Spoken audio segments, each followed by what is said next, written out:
Everyone, দিনটি ছিল বিশ্বকর্মা পুজোর দিন। সেদিন কিন্তু প্রচুর রোদ উঠেছিল, ছাদে ওঠে বেশ থাকা যাচ্ছে না, গাছগুলো প্রায় মরা মরা টাইপস হয়ে গিয়েছিল। আর এই তুলসী গাছের পাতাগুলো দেখেই বোঝা যাচ্ছে, তাই মা উঠে কিছু জল দিয়ে দিল।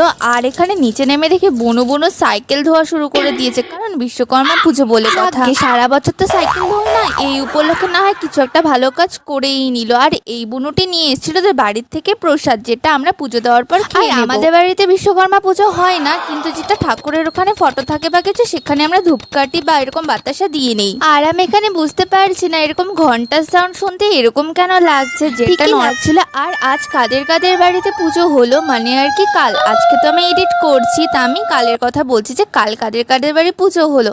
আর এখানে ঠাকুরের প্রসাদ খেয়ে নিলাম। আমার কিন্তু ঠাকুরের প্রসাদ খেতে ভীষণ ভালো লাগে, বিশেষ করে খিচুড়ি। কিন্তু এখনো পর্যন্ত খিচুড়ি আমরা কিন্তু রাতে বাবা খিচুড়ি নিয়ে আসে, আর আমরা ডিনারটা ওই প্রসাদ হিসেবেই খাই। আর আজকের মতো টাটা।